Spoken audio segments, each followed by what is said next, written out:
Yes, my dear friends, welcome back to the channel. Very good Saturday morning to you guys all out there, wherever you are on the globe. Guys, it is Saturday and it is Chelsea match day. Match day 4. Yes, match day 4. The Premier League game tonight is going to be Chelsea Brentford. And remember, next week, Wednesday, Chelsea Bayern Munich. We are expecting that. And therefore, tonight's game, what are your expectations? What do you think? Do you think Chelsea should feature the full strength?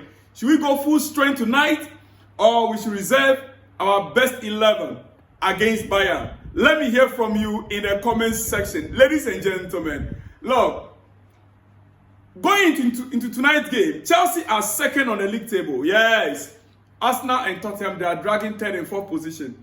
Can we maintain the second position by win tonight? It is very possible. Very possible. And my happiness is that all the players that went for international break, they are back. Yes, on Thursday, Estava William, Joao Pedro, Andrew Santos, they all arrived back from international duty on Thursday. Moise Caicedo was expected late that night. Enzo Maresca says there is a question mark against all the South American stars or players. That is what he said. But he gave an update yesterday on the injury front.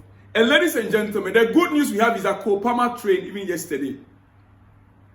Yeah, PALMER trained yesterday with the squad. Maresca confirmed it, and it is a good news for Chelsea. It is a good news for Chelsea. But he pointed out few things on the injury front. For instance, Maresca says Liam Delap will be out for 10 to 12 weeks. 10 to 12 weeks. Unfortunately, it's a long way to go, according to Maresca. 10 to 12 weeks. That is 3 months. Listen, guys, Delap can only come in ending part of December. Yeah, it's very likely. That is what the way I see. Not just Delap. Dario Esugo, the same thing.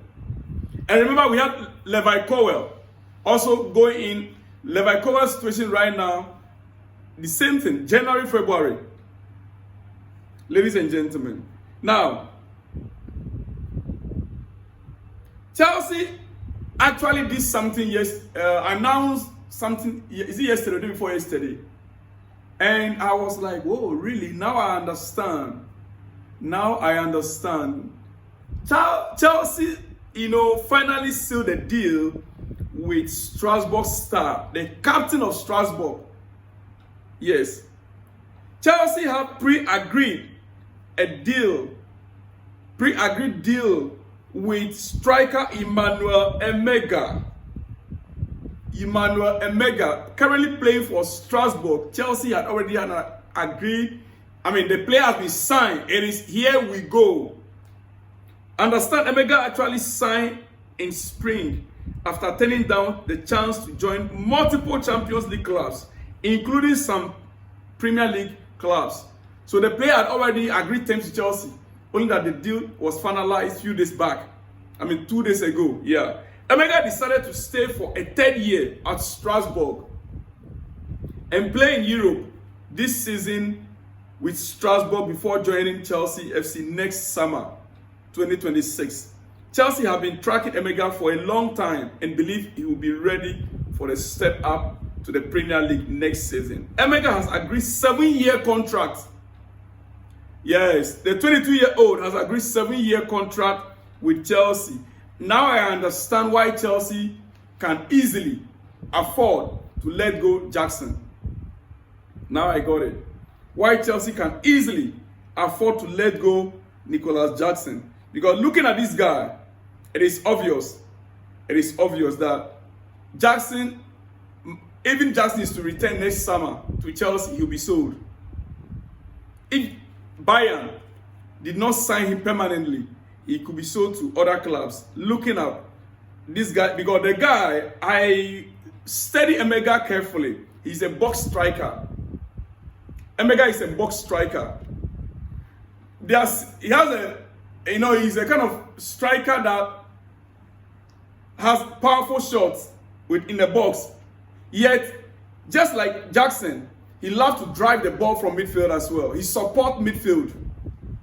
Has the ability to support the midfield at the same time has box presence. Ladies and gentlemen, he will be a good addition to the squad next summer. I believe so. Emegha is a proper box striker. Let me just make very clear. Not the best finisher. His shots are very, powerful, but he's not the best finisher. That is the challenge we have with Jackson as well. But hey, the box presence alone for me is good. And he generates a lot of chances from his runs, just like Jackson. Movement and physicality. He works extremely hard for the team. This signing, I can get behind it fully. If Chelsea is to let go Jackson, I can get behind this signing fully. No big deal. Ladies and gentlemen, he is already the captain of Strasbourg. This guy you can see there, he's already the captain of Strasbourg. He's 22.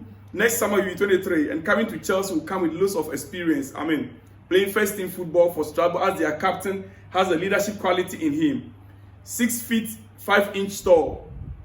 He's 6 feet 5 inch tall. Yeah, I like it. I like it. I like it. Ladies and gentlemen, so we can let go of our Jackson if that is what Chelsea really wants. Right? And does this actually mean that next summer, Dastan Sapav could replace Emegha? Dastan Sapav is also a Chelsea player on loan. So it's likely he will be the one that will be going to replace Emegha with Strasbourg. Yes, he will be the one to replace Emegha with Strasbourg. Previously, Kairet General Director and the player's agent, German Kachenko, stated that this option had indeed been discussed. The option of Sapav has been discussed in the past, but right now it is clear that that is a possibility going forward next summer.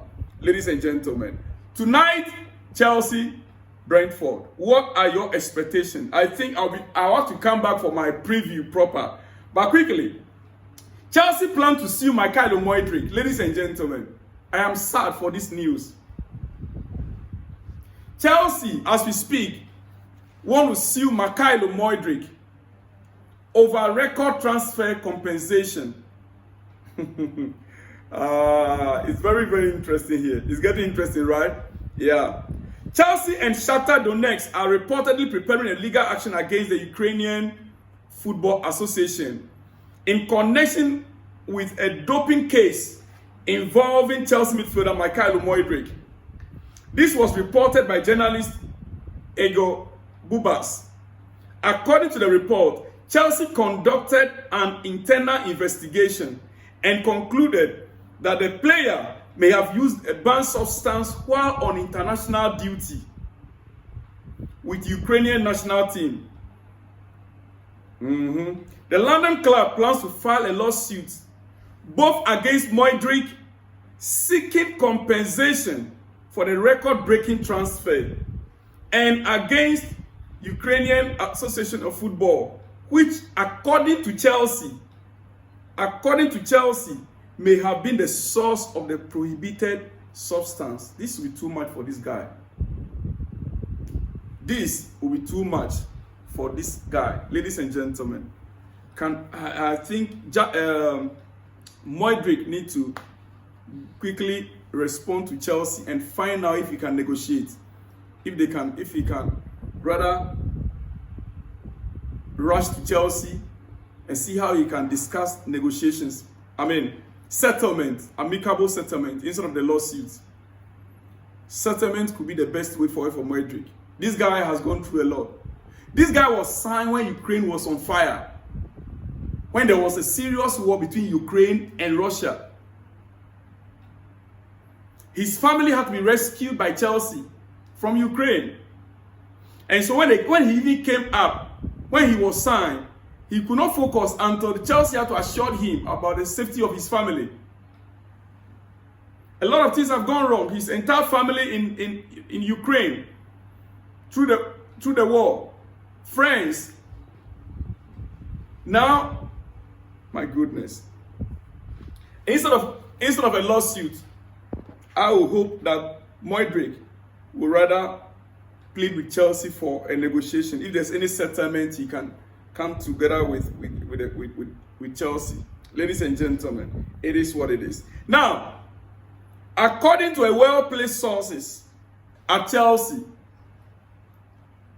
Maguire's agent met Chelsea sporting directors this week. The meeting specifically took place on the 10th of September, a few days ago. Location specifically was London Grosvenor House. The player has multiple club offers. Maguire knows his next club. This is the player Liverpool wanted to finish the deal, I think the last day of the transfer window. Yeah. After they announced Isaac, they wanted to, and remember this guy was a Chelsea player. Maguire was a Chelsea player. Now we understand his agent met Chelsea sporting directors, and I have here the exact location, the date, and everything. So it's not as if like, no. Are we going to be seeing Maguire in Chelsea as a free agent next summer? Oh yes, his contract is expiring next summer. Or we are going to be signing him in January. Ladies and gentlemen, we wait to see. But the transfer window just got shut a week ago. And 8, 9, 10 days, we are hearing this kind of news. No rest. My goodness. Ladies and gentlemen, Maresca speaking. Let me just conclude quickly, because I'll be back with my preview later in the day. Enzo Maresca speaking on the transfer, whether he's satisfied with the transfer, the player that came in, the kind of, the squad depth that we have, whether he's okay. This is what he said. I quote, Maresca on the transfer window, I quote, "I think we have a good squad. My press conference 1 year ago, I said I was in love with the squad. So the squad was already good." These are Maresca's words. He said, I said I was in love with the squad 1 year ago. So the squad was already good. Since then, we have tried to make some changes. But overall, I think the squad is really good going into the season fully. 3 weeks' time, there will be another international break. You know that? Yeah, within the next 1 month, we'll be going for another international. This time around, the international breaks are so close. I don't get it. But I really want to see consistency in this squad. Playing 4, 5, 6, 7 games, then we can tell whether what Maresca is saying, he'll begin to change his words. Ladies and gentlemen, it is what it is. It is what, and it's your breakfast. Let me not take much of your time. I'll be back with more exclusives. But before I let you guys go, I'll come back with my predicted lineup, my preview proper in the coming hours. Remember to like the video, share the video, and let me hear from you in the let me hear from you in the comments section. Let me hear from you in the comments section. I will be back. I'll see you guys on the next one when you see me. Shalom and peace.